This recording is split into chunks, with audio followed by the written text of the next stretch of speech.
കേരള പ്രദേശ് കോൺഗ്രസ് കമ്മിറ്റിയുടെ പ്രിയങ്കരനായ പ്രസിഡന്റ്,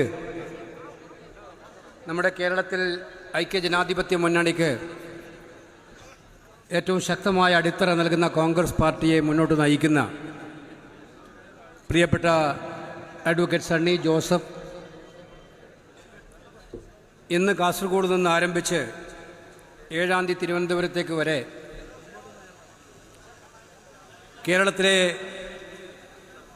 രാഷ്ട്രീയ മാറ്റം വിളിച്ചോതുന്ന അതിബൃഹത്തായിട്ടുള്ള ഒരു യാത്രയുമായി മുന്നോട്ടിറങ്ങുന്ന കേരളത്തിൻ്റെ ഏറ്റവും പ്രിയങ്കരനായിട്ടുള്ള പ്രതിപക്ഷ നേതാവ് ശ്രീ വി ഡി സതീശൻ, അഖിലേന്ത്യാ കോൺഗ്രസ് കമ്മിറ്റിയുടെ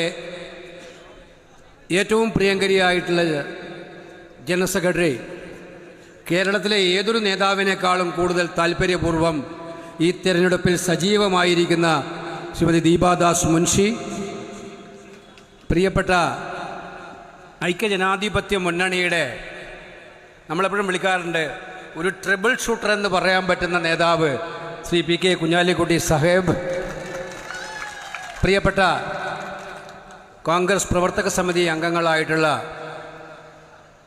മുൻ പ്രതിപക്ഷ നേതാവും മുൻ പ്രസിഡന്റും കൂടിയായിട്ടുള്ള പ്രിയങ്കരനായ ശ്രീ രമേശ് ചെന്നിത്തല, പ്രിയപ്പെട്ട പ്രവർത്തക സമിതി അംഗം ശ്രീ കൊടിക്കുന്നിൽ സുരേഷ്,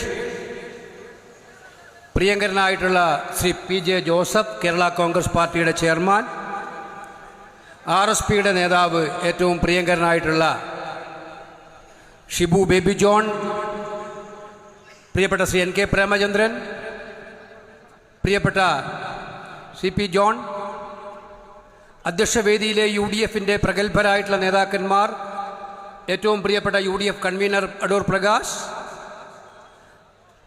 ഇന്ന് ഇന്ത്യൻ പാർലമെൻറ്റിൽ ഇന്നലെ നമ്മുടെ പ്രധാനമന്ത്രി ചരിത്രത്തിലാദ്യമായിട്ട് നന്ദിപ്രമേയത്തിൻ്റെ മറുപടി പറയാൻ പാർലമെൻറ്റിൽ എത്താതെ പോയ 54 ഇഞ്ചുണ്ടെന്ന് പറയുന്ന നരേന്ദ്രമോദിക്ക് അങ്ങനെ വരാതിരിക്കാനുള്ള ശക്തമായ പ്രതിരോധം കെട്ടിപ്പടുത്ത രാജ്യത്തെ ജനാധിപത്യം സംരക്ഷിക്കാൻ വേണ്ടിയിട്ടുള്ള ഏറ്റവും വലിയ പോരാട്ടങ്ങൾക്ക് പാർലമെൻറ്റിൽ നേതൃത്വം കൊടുക്കുന്ന എൻ്റെ പ്രിയപ്പെട്ട സഹപ്രവർത്തകരായിട്ടുള്ള പാർലമെൻറ്റിലെ MPമാർ എല്ലാവരും ഇവിടെയുണ്ട്.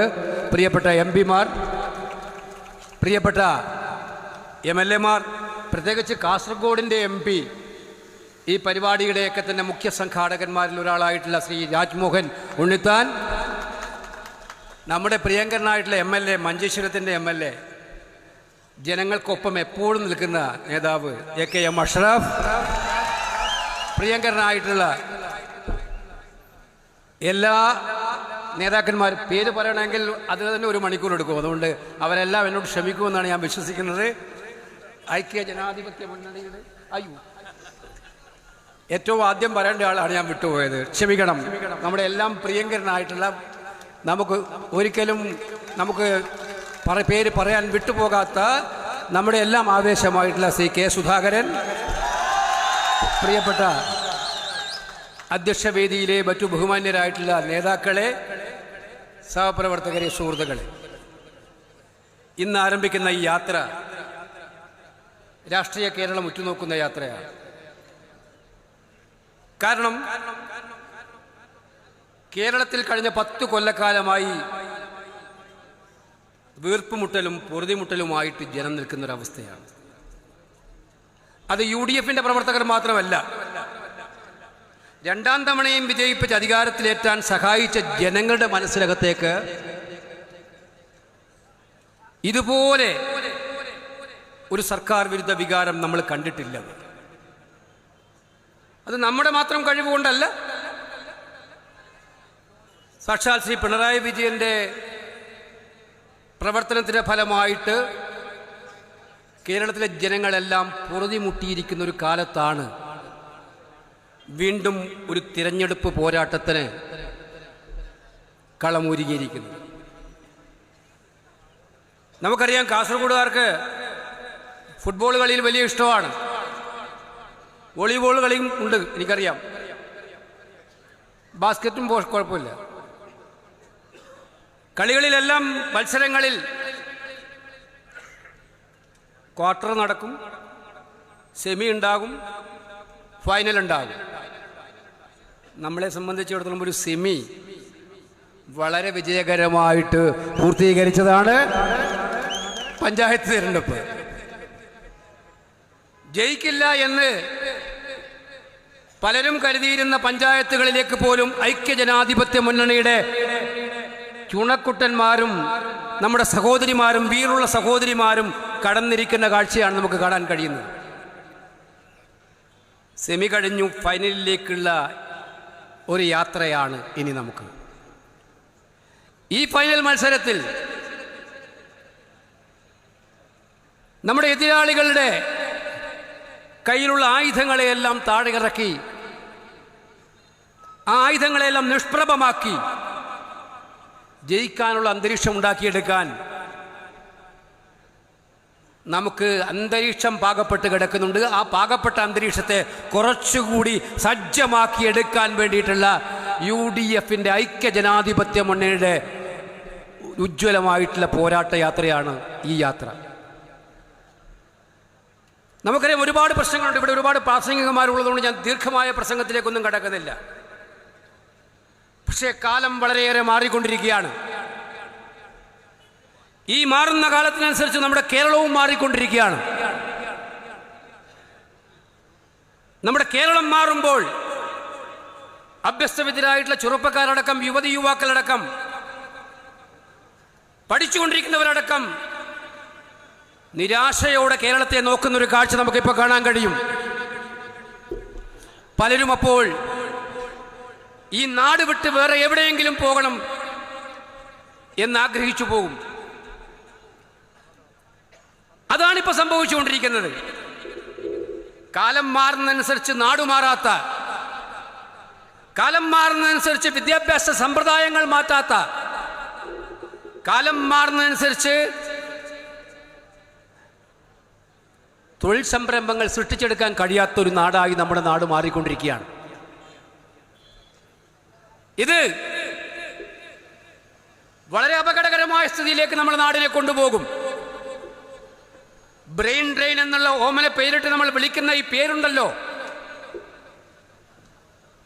വിദ്യാസമ്പന്നരായിട്ടുള്ള പഠിക്കാൻ താല്പര്യമുള്ള ഒരാൾക്കും നിൽക്കാൻ പറ്റാത്ത ഇടമാണ് ഈ കേരളമെന്ന് അവർ സ്വയം ചിന്തിച്ചു പോകുന്ന ഒരു അന്തരീക്ഷം. ആരാണ് അതിന് ഉത്തരവാദി? 10 കൊല്ലക്കാലമായി ഈ നാട് ഭരിക്കുന്ന ഇടത് മുന്നണി സർക്കാരാണ് അതിന് ഉത്തരവാദി എന്നുള്ള കാര്യം നമുക്കെല്ലാവർക്കും അറിയാം. ആ 10 കൊല്ലമായിട്ട് ഭരിക്കുന്നവർ ഈ നാടിനു വേണ്ടി എന്ത് ചെയ്തു എന്ന് പറയുന്നവർ, എന്തൊക്കെ ചെയ്തു എന്ന് പറയുന്നവർ ആദ്യം കൊടുക്കേണ്ട മറുപടി ഈ നൈരാശ്യത പൂണ്ടു നിൽക്കുന്ന യുവതലമുറയോടാണ് എന്നുള്ള കാര്യം ആധികാരികമായി പറയുന്നു. അതുകൊണ്ട്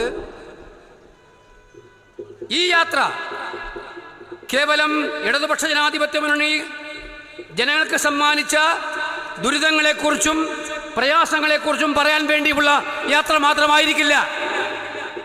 ഈ യാത്ര മാറുന്ന കാലത്തിനനുസരിച്ച് കേരളം മാറ്റാൻ വേണ്ടിയിട്ടുള്ള നിശ്ചയദാർഢ്യമായിട്ടുള്ള തീരുമാനവുമായി ഐക്യജനാധിപത്യ മുന്നണി ജനങ്ങൾക്ക് നൽകുന്ന ഏറ്റവും വലിയ വാഗ്ദാനങ്ങളുടെ യാത്ര കൂടിയായിരിക്കും എന്ന് ആധികാരികമായി പറയാൻ ആഗ്രഹിക്കുകയാണ്. ഞങ്ങൾ ഇവിടെ ചിലയിടത്ത് പ്രസംഗിച്ചുകൊണ്ട് നടക്കുന്നുണ്ട്. എൻ്റെയും ഇപ്പോൾ സതീശൻ്റെ ആയാലും കുഞ്ഞാലിക്കുട്ടി സാഹിബിൻ്റെ ഒക്കെ തന്നെ എല്ലാ പ്രസംഗങ്ങളെയും തെറ്റായി കാണിച്ചുകൊണ്ട് ചില സോഷ്യൽ മീഡിയ പരാമർശങ്ങൾ ഞാൻ കണ്ടു. അടുത്ത ദിവസം UDF അധികാരത്തിൽ വന്നാൽ ക്ഷേമ പെൻഷനുകൾ നിർത്തലാക്കും, ലൈഫ് വീട് കൊടുക്കുന്ന പരിപാടി നിർത്തലാക്കും. ആര് പറഞ്ഞതായിട്ട്? KC വേണുഗോപാൽ. സ്വന്തമായിട്ടൊന്നും പറയാനില്ലാത്തവർക്ക് നുണ മാത്രം പ്രചരിപ്പിച്ച് ജീവിക്കാമെന്ന് വിചാരിച്ചാൽ മക്കളെ നടക്കില്ല.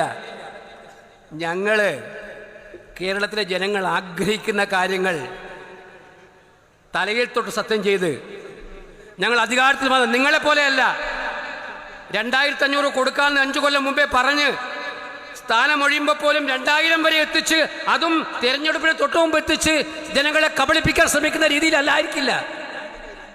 ഞങ്ങൾ പറയുന്നത് ഈ നാട്ടിൽ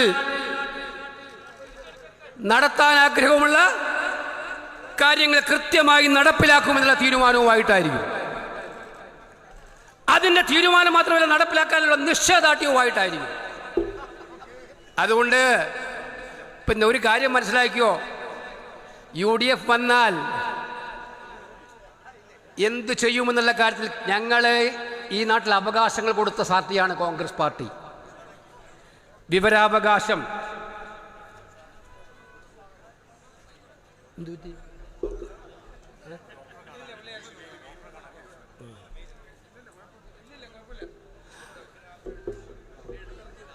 വിവരാവകാശം, തൊഴിൽ ചെയ്യാനുള്ള അവകാശം, ഭക്ഷണം കഴിക്കാനുള്ള അവകാശം, വിവരമറിയാനുള്ള അവകാശം,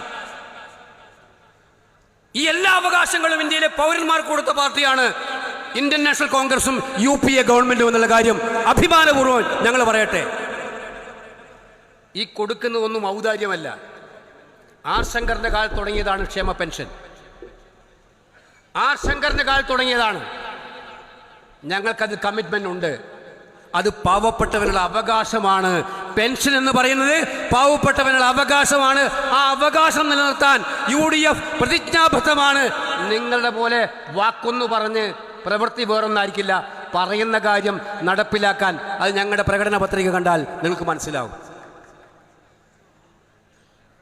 ഇവിടെ കേരളത്തെ മാറ്റാൻ വേണ്ടി പോകുന്ന നിരവധിയായിട്ടുള്ള കാര്യങ്ങൾ ഈ തെരഞ്ഞെടുപ്പിന് മുമ്പ് ഐക്യജനാധിപത്യ മുന്നണി ഈ നാട്ടിലെ ജനങ്ങൾക്ക് നൽകും. ഞങ്ങളുടെ കയ്യിലുള്ള ഏറ്റവും വലിയ USP എന്ന് പറയുന്നത്, ഒരു കാര്യം ഉറപ്പിച്ച് പറയുന്നു, ഈ നാട്ടിലെ ജനങ്ങളെ ഒന്നിപ്പിച്ച് നിർത്താൻ, ജാതിയും മതവും പറഞ്ഞ് തമ്മിലടിപ്പിച്ച് പരസ്പരം ബഹളമുണ്ടാക്കി നിർത്താനല്ല, ഈ നാട്ടിലെ ജനങ്ങളെ, ഏകോദര സഹോദരങ്ങളെ ഒന്നിപ്പിച്ച് പുരോഗതിയിലേക്കും വികസനത്തിലേക്കും നയിക്കാനുള്ള USP ആണ് കേരളത്തിലെ ഐക്യജനാധിപത്യങ്ങളുടെ USP. അതിൽ ഞങ്ങൾക്ക് അഭിമാനമുണ്ട്. നിർഭയമായി പാവപ്പെട്ടവന് വേണ്ടി, നീതി നിഷേധിക്കുന്നവന് വേണ്ടി, പരസ്പരം ഭിന്നിപ്പിക്കാൻ ശ്രമിക്കുന്നവരൊക്കെയായി നിർഭയനായി പോരാടുന്ന ശ്രീ രാഹുൽ ഗാന്ധിയുടെ നേതൃത്വം കേരളത്തിലെ ഐക്യജനാധിപത്യ മുന്നണിക്കുണ്ട് എന്നുള്ള അഭിമാനത്തോടെ ഞങ്ങൾ പറഞ്ഞു. അതുകൊണ്ട് പറഞ്ഞ വാക്ക് പാലിക്കാൻ വേണ്ടിയിട്ടുള്ള യാത്രയായിരിക്കും ഞങ്ങളുടെ യാത്ര. മുഖ്യമന്ത്രി പറയുന്നത് കേട്ടു കഴിഞ്ഞ ദിവസം, 10 വർഷക്കാലം ആരും നടക്കില്ല എന്ന് പറയുന്ന പല കാര്യങ്ങളും നടന്നിട്ടുണ്ട്. ശരിയാണ്, ശരിയാണ്. മുഖ്യമന്ത്രി പറഞ്ഞ കറക്റ്റ് അല്ലേ? ആരും നടക്കാൻ പാടില്ല എന്ന് പറഞ്ഞ പല കാര്യങ്ങളും നടന്നില്ലേ? ആരും വിചാരിക്കാത്ത പല കാര്യങ്ങളും നടന്നിട്ടുണ്ട്. മുഖ്യമന്ത്രി പറഞ്ഞ് ശരിയല്ലേ? നമ്മൾ ആരെങ്കിലും ധരിച്ചോ? ശബരിമലയിലെ ശ്രീകോവിലിൽ അയ്യപ്പൻ്റെ ഈ സ്വർണം കട്ടുകൊണ്ടുപോകുന്ന ഒരു സാഹചര്യം സർക്കാരിൻ്റെ പിന്തുണയോടെ ഉണ്ടാകും നമ്മൾ ആരും കരുതിയോ? മുഖ്യമന്ത്രി പറഞ്ഞത് അതാണ്. അത്ഭുതങ്ങൾ നടത്തിയ പാർട്ടിയാണ്. ദേവന്റെ സ്വർണം പോലും കട്ടുകൊണ്ടു പോകാനുള്ള സംരക്ഷണം കൊടുക്കുന്ന ഒരു ഗവൺമെന്റ് ഉണ്ടാക്കാൻ കഴിഞ്ഞു എന്ന് പറഞ്ഞാൽ ആരെങ്കിലും കരുതുന്നതാണോ? അതാരെങ്കിലും കരുതുന്നതാണോ? ഇപ്പൊ ഇവിടെ സണ്ണി ജോസഫ് ഇവിടെ സൂചിപ്പിച്ചു, KPCC അധ്യക്ഷൻ. 100 ദിവസം കഴിഞ്ഞ് 90 ദിവസം കഴിഞ്ഞാൽ സ്വാഭാവികമായ ജാമ്യം കിട്ടും പ്രതികൾക്കെല്ലാം. ഓരോരാൾ ജാമ്യം നേടിപ്പോയിക്കൊണ്ടിരിക്കുകയാണ്. ജയിലിൽ 90 ദിവസം കിടന്നാലും പാർട്ടി നടപടി സ്വീകരിക്കില്ല. അവരുടെ SIT അറസ്റ്റ് ചെയ്ത് കുറ്റം കണ്ടെത്തി അറസ്റ്റ് ചെയ്തിട്ട് 90 ദിവസം കഴിഞ്ഞാലും പാർട്ടി നടപടി സ്വീകരിക്കില്ല. 90 ദിവസം കഴിഞ്ഞാൽ സ്വാഭാവിക ജാമ്യവുമാണ്. ഞങ്ങൾക്ക് ഹൈക്കോടതിയോട് ബഹുമാനമുണ്ട്. ഹൈക്കോടതി ഇടപെട്ടില്ലായിരുന്നെങ്കിൽ ഈ കേസ് തന്നെ ഉണ്ടാകുമായിരുന്നില്ല എന്നത് സത്യമാണ്. ഹൈക്കോടതി ഇടപെട്ടുകൊണ്ട് മാത്രമാണ് ഈ കാര്യം മുന്നോട്ട് പോയത്. SITയിലും സത്യസന്ധന്മാരായ ഉദ്യോഗസ്ഥന്മാരുണ്ടെന്ന് ഞങ്ങൾക്കറിയാം. പക്ഷേ അവർക്കുമേലെ സമ്മർദ്ദങ്ങൾ ചെലുത്തി അതിൽ പെടേണ്ട പ്രതികളെയെല്ലാം പെടുത്താതിരിക്കാൻ വേണ്ടിയിട്ടുള്ള ശ്രമങ്ങൾ ഈ കേസുണ്ടായ അന്നു മുതൽ ഗവൺമെന്റ് ശ്രമിച്ചുകൊണ്ടിരിക്കുകയാണ്, CPM ശ്രമിച്ചുകൊണ്ടിരിക്കുകയാണ്. അതുകൊണ്ട് ഇപ്പോൾ അവരെ ആശ്വസിക്കുന്നുണ്ടാവും. ഒരു മാസം കഴിഞ്ഞാൽ ചിലപ്പോൾ തെരഞ്ഞെടുപ്പ് ഡിക്ലെയർ ചെയ്യും. ഇന്നിങ്ങനെ നീട്ടിക്കൊണ്ടുപോയാൽ രക്ഷിക്കാൻ ഉദ്ദേശിക്കുന്നവരൊക്കെ രക്ഷിക്കാം. മക്കളെ, അങ്ങനെ ഒരു ധാരണയും വേണ്ട. എത്ര നീട്ടിക്കൊണ്ടുപോകാൻ ശ്രമിച്ചാലും ഈ അമ്പലക്കള്ളന്മാരെ പിടിച്ച് എല്ലാവരെയും പിടിച്ച് അകത്താക്കുക എന്നുള്ളതായിരിക്കും UDFന്റെ ആദ്യ ഗവൺമെന്റിന്റെ ആദ്യത്തെ നടപടി എന്നുള്ള കാര്യം നിങ്ങൾ മനസ്സിലാക്കിക്കോ. ഞങ്ങളിതിൽ പിന്നോട്ട് പോവില്ല. ഇതിനെ ഡൈവേർട്ട് ചെയ്യാൻ, കള്ളന്മാരെ രക്ഷിക്കാൻ നിങ്ങൾക്ക് പറയാവുന്നതല്ല നിങ്ങൾ പറഞ്ഞോ. പക്ഷെ ഈ നാടിനറിയാം ആരാണ് ശബരിമലയിലെ സ്വർണം കക്കാൻ നേതൃത്വം കൊടുത്തത്, ആരാണ് അവർക്ക് സഹായം കൊടുത്തത്, ആരാണ് അവരെ സംരക്ഷിക്കുന്നത്. ഈ കാര്യങ്ങൾ ഈ നാട്ടിലെ ജനങ്ങൾക്ക് എല്ലാവർക്കും അറിയാം. അവരുടെ പ്രതീക്ഷകൾക്കനുസരിച്ചുള്ള നടപടി ഉണ്ടാകും എന്നുള്ള കാര്യം സംശയമില്ല. ഇപ്പൊ രക്ഷപ്പെട്ടു എന്ന് ആരെങ്കിലും വിചാരിക്കുന്നുണ്ടെങ്കിൽ ആ പൂതി അങ്ങ് മനസ്സിൽ വെച്ചാൽ മതി എന്നുള്ള കാര്യം വിനീതമായിട്ട് അവരെ ഓർമ്മിപ്പിക്കാൻ ഈ അവസരം വിനിയോഗിക്കുകയാണ്. പ്രിയപ്പെട്ടവരെ, കമ്മ്യൂണിസ്റ്റുകാർ ഇല്ലാതാകണമെന്നും നമ്മളാരും ആഗ്രഹിച്ചിട്ടില്ല. പക്ഷേ ഇന്ന് ഇത്തരത്തിലുള്ളൊരു കമ്മ്യൂണിസ്റ്റ് പാർട്ടി വേണോ എന്ന് ചിന്തിക്കുന്നത് കോൺഗ്രസ്സുകാരും ലീഗുകാരും RSPക്കാരും കേരള കോൺഗ്രസ്സുകാരും ഒന്നും മാത്രമൊന്നുമല്ല. ഇത്തരത്തിലുള്ളൊരു കമ്മ്യൂണിസ്റ്റ് പാർട്ടി വേണമോ എന്ന് ചിന്തിക്കുന്നതിൽ ഏറ്റവും മുന്നിൽ നിൽക്കുന്നത് ആ പാർട്ടിക്ക് വേണ്ടി ചോരയും നീരും ഒഴുകിയ സഖാക്കളാണ് എന്നുള്ള കാര്യം നിങ്ങൾ ഓർക്കുക. ശരത് ലാലിൻ്റെയും കൃപാഷിൻ്റെയും പ്രിയപ്പെട്ട ജീവൻ നൽകിയ നാട്ടിൽ നിന്നാണ് ഞാൻ സംസാരിക്കുന്നത്.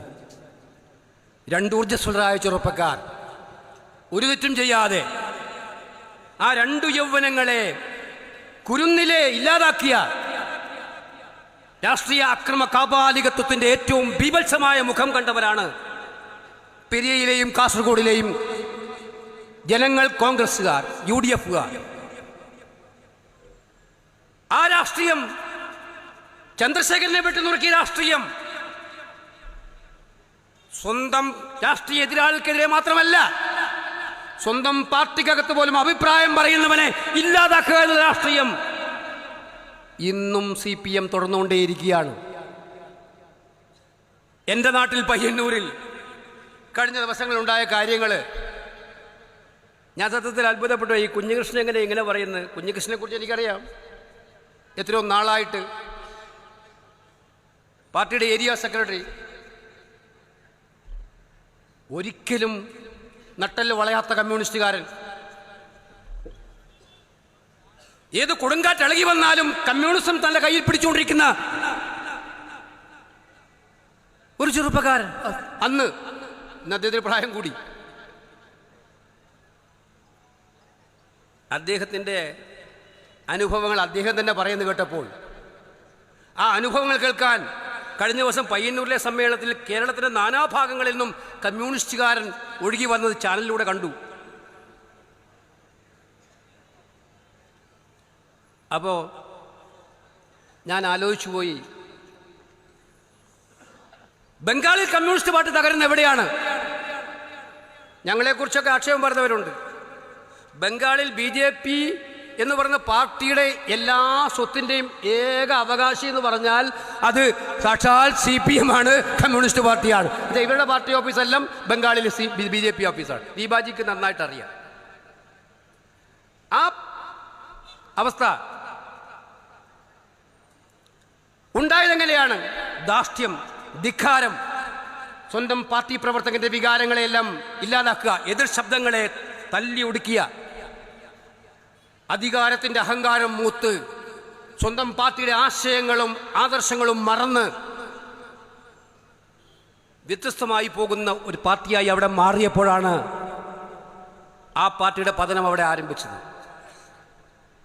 അതറിയുന്നുകൊണ്ടായിരിക്കാം ഞാൻ രാജ്ഭവൻ ഉണ്ണിത്താൻ്റെ വോട്ട് 2 ഇലക്ഷനിലും കണ്ട് ഞെട്ടിപ്പോയിട്ടുണ്ട്.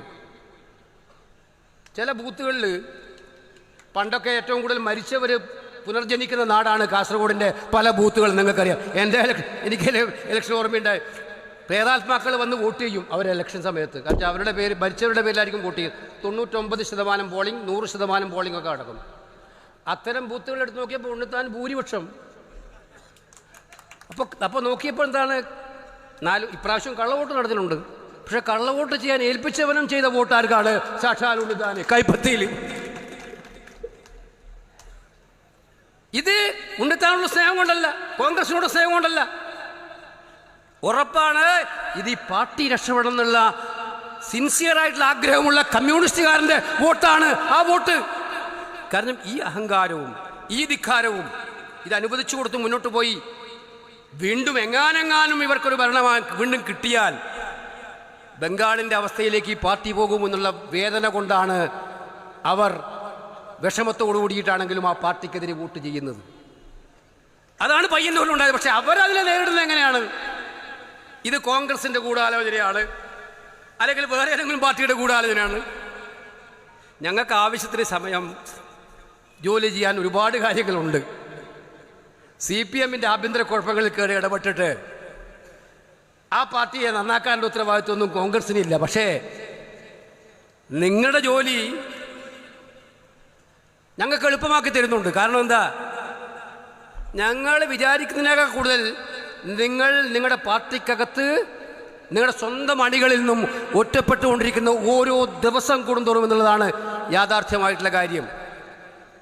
ഇത് നിങ്ങൾ തിരിച്ചറിയണം എന്ന് മാത്രമേ എനിക്ക് അവരോട് പറയാനായിട്ടുള്ളൂ. പ്രിയപ്പെട്ടവരെ, ഞാൻ ആദ്യം സൂചിപ്പിച്ചെടുത്ത് അവസാനിപ്പിക്കുകയാണ്. കേരളം മാറ്റത്തിന് വേണ്ടി നിൽക്കുകയാണ്. കേരളം എന്നും മാറ്റത്തിന് വേണ്ടി നിന്ന നാടാണ്. ഇപ്പം ദേശീയ രാഷ്ട്രീയം ഞാൻ കൂടുതൽ പറയാൻ ആഗ്രഹിക്കില്ല. പാർലമെൻറ്റിൽ നടക്കുന്ന കാര്യങ്ങളൊക്കെ നിങ്ങൾക്കറിയാം. നമ്മുടെ ദേശീയതയെ കുറ്റപ്പെടുത്തുന്ന ആളുകളൊക്കെ തന്നെ ഇപ്പം കിടന്ന് പരുങ്ങുന്ന നിങ്ങൾ കണ്ടുകൊണ്ടിരിക്കുന്നുണ്ടാവും. ആർമി ചീഫിന്റെ പുസ്തകത്തിൽ, സ്വന്തം പുസ്തകത്തിൽ, ചൈന ഇന്ത്യ ആക്രമിക്കാൻ വന്നപ്പോൾ എന്ത് ചെയ്യണമെന്ന് ചോദിക്കുന്ന സേനാ മേധാവിയോട് നിങ്ങൾക്ക് ഇഷ്ടമുള്ളത് ചെയ്തോളാൻ ആരാ പറഞ്ഞത്? പ്രധാനമന്ത്രിയും പ്രതിരോധ മന്ത്രിയും.